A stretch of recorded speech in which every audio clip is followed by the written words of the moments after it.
Famously last year, Amazon paid $11 billion for the rights to Thursday Night Football and made it an exclusive game you could only watch on Amazon Prime. Now, a lot of people already had Amazon Prime, myself included, but I bet a lot of people bought Amazon Prime just to watch Thursday Night Football. Now, was the Amazon Prime subscription worth it with the games that were given to us? Well, it was a mixed bag to say the least. And here today, I'll be ranking each Thursday Night Football game, but real quick, let me just say some positive things first about the 2022 Thursday Night Football season. Obviously, having Al Michaels there to announce the games helped a lot, since many people, myself included, consider him the GOAT of NFL announcers. Alongside him was Kurt Herbstreit, who I hope I'm saying that right, who is more known for being one of the hosts of College Game Day. Overall, he did a fine job too. They also really did a good job for the halftime and post-game shows with Charissa Thompson, Ryan Fitzpatrick, Richard Sherman, and Tony Gonzalez. I mean, what a crew. Thursday Night Football was one of the only broadcasts that I actually stayed to watch the halftime and post-game shows, since they would always bring out a player to do a little interview after the game. But instead of the interview being on the field right when the game ended, like other broadcasts, they did it a little bit after the game ended. However, there was some negatives when it came to TNF last year, the main one being the game selection. Now, to my knowledge, Amazon did not get a say in the games that would be broadcast, and NFL just handed them the games that they would televise, so it's not really Amazon's fault, but a lot of these games left me just scratching my head. Like, why of all teams were these the teams to be put on prime time? It's been like this for a while, but shouldn't the 3 best games of any given week be the ones that get put on prime time? Overall, the first year of Thursday Night Football under Amazon was a bit underwhelming to me at least, but let's get into the ranking. There are, I guess, some rules to this. Basically, any Thursday Night Football game that wasn't on Amazon Prime won't be on this list, so NFL Kickoff and the Thanksgiving games won't be on this list. And since week 18 didn't have a Thursday Night Football game, that gives us a list of 15 games that I'll be ranking from worst to best. I got a feeling that everyone already knows what the number 15 is, but let's get right into the rankings with number 15, the worst Thursday Night Football game.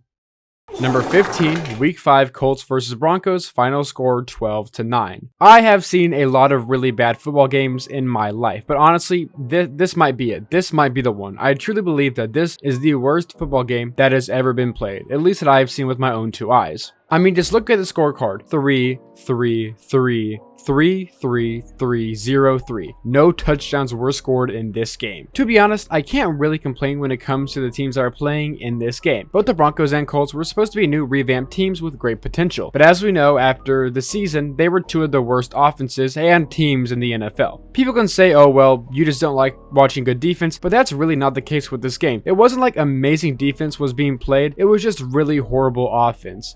If I had to choose, the best highlight from this game would be when Stephon Gilmore broke up the game-winning touchdown pass from Russell Wilson, giving the Colts the win. The best thing I can say about this game is that it did come down to the final play, but pretty much every snap before that was terrible football. As a big Russ fan, this game broke my heart in so many different ways. I mean, Broncos fans were leaving the game at the beginning of overtime when their team still had a chance to win. Like I already mentioned, this is one of the worst NFL games ever played, and it was put on prime time. People paid to watch this game. Hopefully the Broncos under Sean Payton can revive Russell Wilson's career and bring the Broncos back to winning. Number 14, Week 6, Commanders vs Bears, final score 12-7. It's honestly pretty wild that we got some of the worst games ever back to back. After the terrible Week 5 game of Colts vs Broncos, we were rewarded next week with this disaster class of an NFL game. This time, I will blame the NFL for the teams playing in this game. Who in the NFL said, you know what teams need to be put on prime time? The Commanders and the Bears. Seriously, what the hell?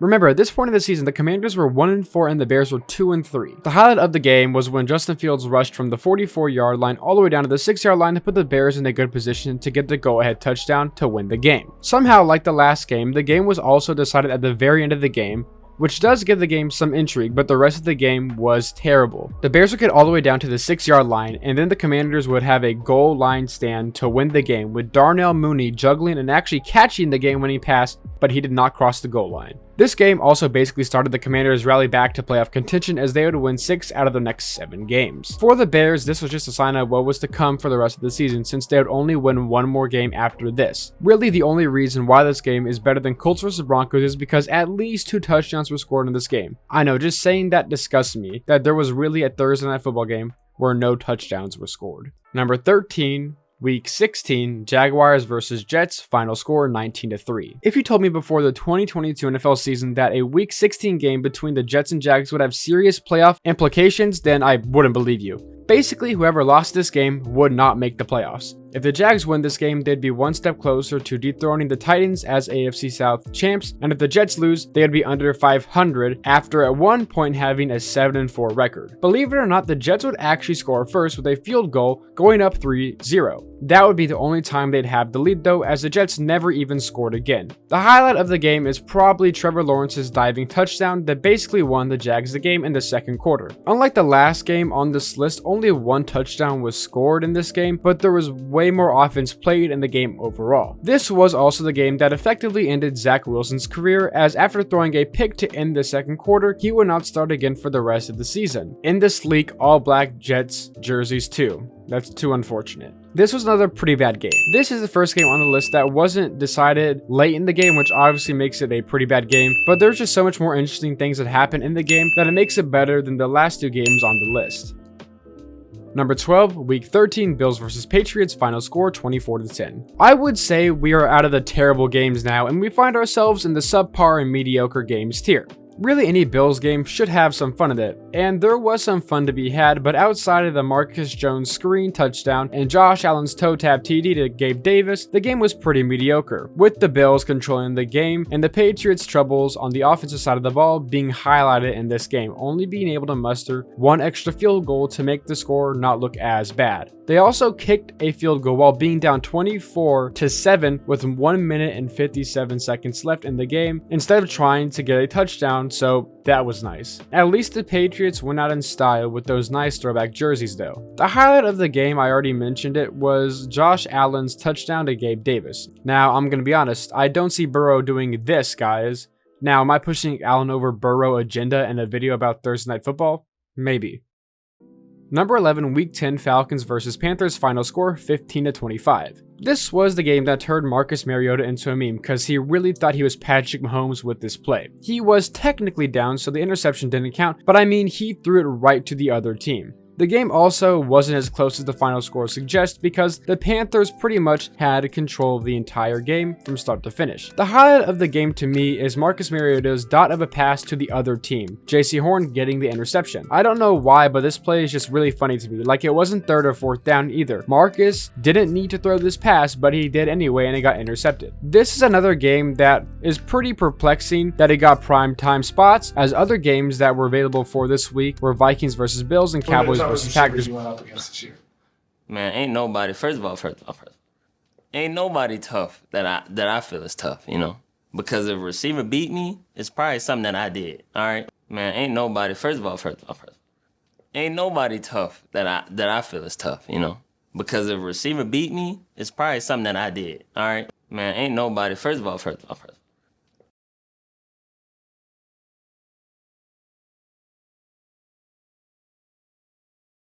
But nope, they went with the timeless classic of the NFC South rivalry between the Falcons and Panthers. Now, they might have put this one on primetime to show off the new Panthers all-black unis, but do we really need to put a mediocre primetime game to show some jerseys? I don't think so. This game, at the end of the day, was pretty mid, and really didn't end up mattering in the long run, but Marcus Mariota with his awful play made this game somewhat interesting, and there was both good offense and defense during this game.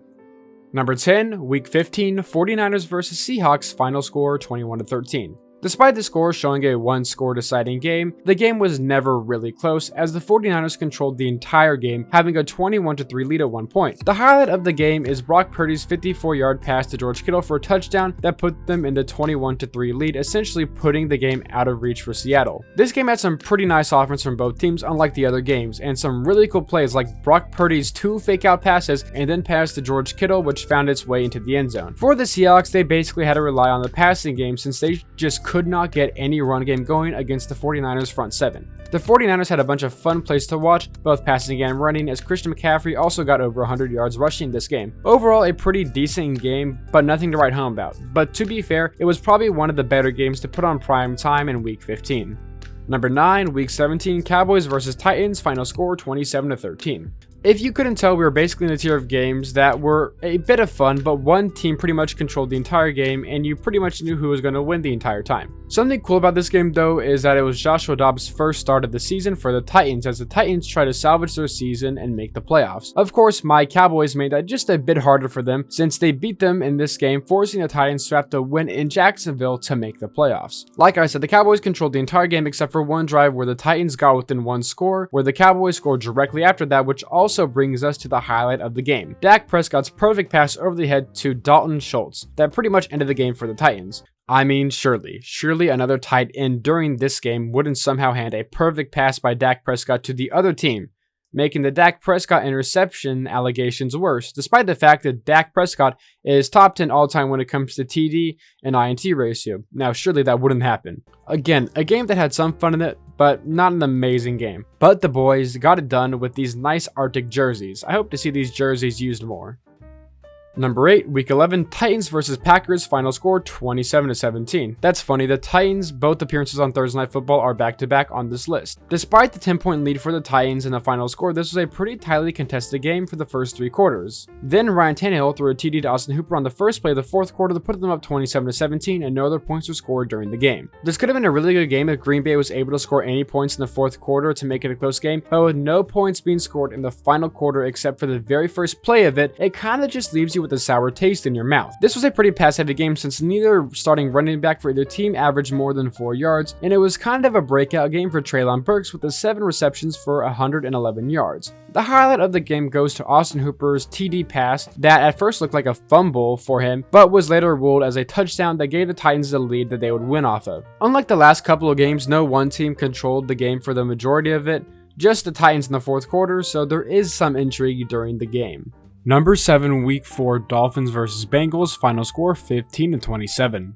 Okay, we're getting into some decent games now. The Bengals decided to debut the ice white jerseys for this Thursday Night Football game, and I must say they are some of the best jerseys in the entire league. The final score may make it seem like this was not a very close game, but the game was actually extremely close until the end of the fourth quarter. Now, before I mention anything, this was the game that's infamous for Tua's concussion, which obviously is horrible and puts a dark cloud over the rest of the game. But even after Miami lost their starting QB for the game, they actually kept the game pretty tight with the score being 15-20 with 3 minutes and 16 seconds left in the game, and Miami was actually driving down the field to get a potential game-winning TD, but Teddy Bridgewater threw a pick to Von Bell, which in essence ended the game for the Dolphins. The Bengals, with some good field position, got another touchdown, which that time really ended the game, and the highlight of the game is T. Higgins' catch under Xavier Howard, which he brought in for a touchdown. Overall, a pretty decent game with some not so fun things that happened during the game.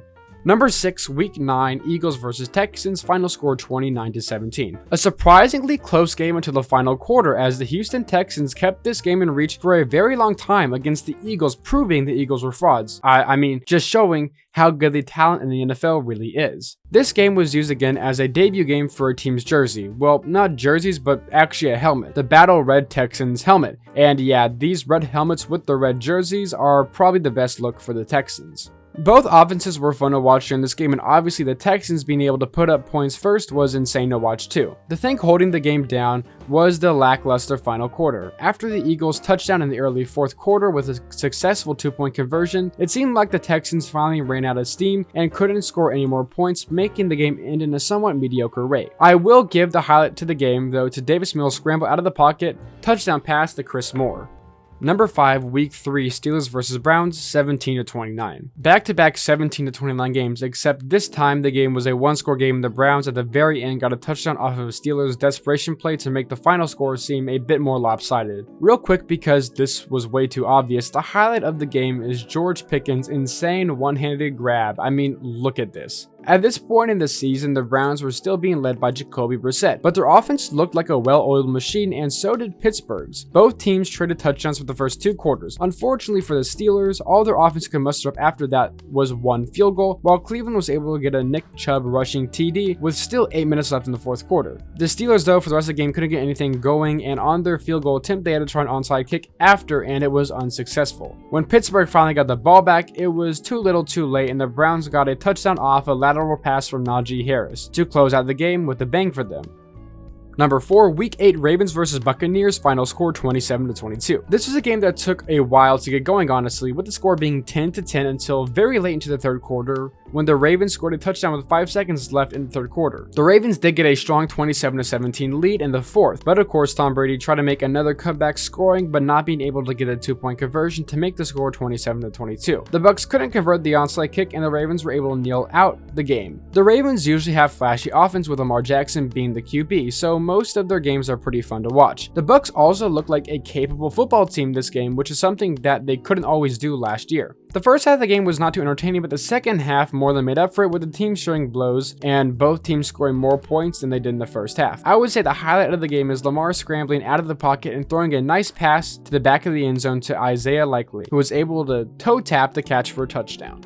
Number 3, Week 14, Raiders vs. Rams, final score 17-16. In the beginning of this year, this looked like a really great primetime game matchup, but by the time the game rolled around, this looked like yet another primetime game with two terrible teams, and while that is true, the game turned out to be a pretty great one. The Raiders at this point in the season were 5-7, but had a nice 3-game win streak going, hoping to win this game to put them only one game under 500 and maybe sneak into the playoffs, while the Rams, well, they had a 6-game losing streak and wanted to get back some of the very little dignity they had left for the season. One team with nothing to lose, one team with everything to lose. One of the biggest headlines, though, going into the game was the Rams' recent acquisition of Baker Mayfield, now that Stafford was out for the rest of the season. The Raiders started off strong with a 16-3 lead early in the fourth quarter, but then the Raiders raided and allowed the Rams to score a touchdown, making the game a one-score game. But thanks to AJ Cole, the punter for the Raiders, after another failed drive by the Raiders, Cole punted the ball all the way down to the 2-yard line. The Rams had 1 minute and 45 seconds to score, with Baker Mayfield at quarterback and with his best weapons being Ben Skoranek and Tutu Atwell to throw to. Oh yeah, and they had no timeouts too. What happened next was legendary. All the Raiders had to do was simply not let Baker Mayfield lead a 98-yard drive to win the game. The Raiders and all their secondary that year had probably not been in an easier position to win a game during one drive than this drive. The Raiders then allowed Baker Mayfield to lead a 98-yard drive, capping it off with a 23-yard pass to Van Jefferson, which was honestly a really great pass. That pass also pretty much eliminated the Raiders from playoff contention. The only thing that keeps this game from being truly great is that one team controlled the first half while the other team controlled the second half. It wasn't a back and forth, more just like two teams beating up on each other at separate times. But the final drive was awesome. I'm gonna say the highlight of the game is actually, though, Davante Adams' one-handed catch over Jalen Ramsey. It was a pretty cool highlight.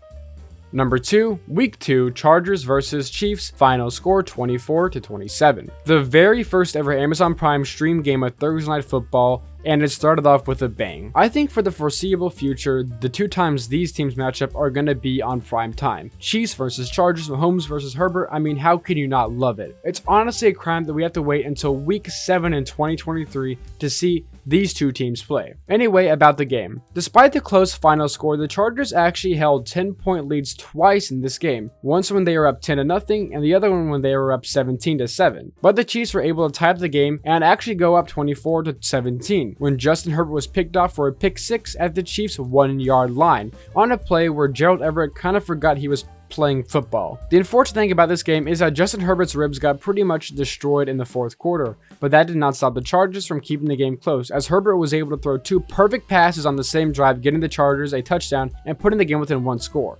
However, the Chargers were not able to convert the onside kick, and KC was able to kneel it out. This is the first game on the list that I would consider a truly great game. And for the highlight of the game, I'm going to go with Justin Herbert's beautiful pass to Mike Williams, who caught it with one hand. And number 1, Week 7, Saints vs. Cardinals, final score 34-42.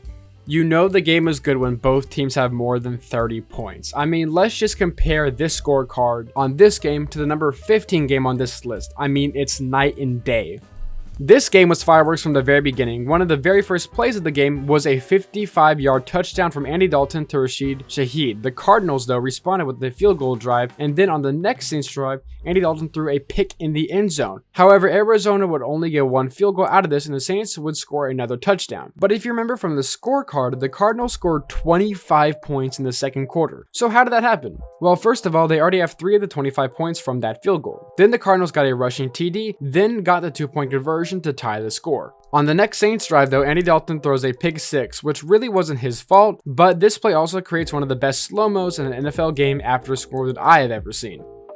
Then on the very next Saints drive, Andy Dalton throws another pick, which this time it was his fault, and this one gets taken all the way to the end zone for a pick 6, and Kyler Murray connects with Zach Ertz for the 2-point conversion. After halftime, the Saints get back on the board with a field goal, but after that the Cardinals respond with a 12-play 85-yard drive that ends in a touchdown. So now the score is 17-35. The Saints are down 18 points, but that did not stop them as Andy Dalton goes on a touchdown drive, capping it off with a 17-yard pass to Juwan Johnson to make the score 24-35. But the Cardinals respond right back with a 64-yard touchdown drive, making the score 24-42. Dalton again pairs up on a later drive with Juwan Johnson for another touchdown, making the score 31-42. The Saints added one more field goal to make the final score 34-42, and the Cardinals recovered the onside kick and were able to kneel it out. When it comes to picking the highlight of the game, it is super hard because there are so many epic big plays that happened in this game. But just because of how funny it is, the highlight of the game is the first Andy Dalton pick 6. It was bobbled, caught, and taken to the house. With all the big plays in this game,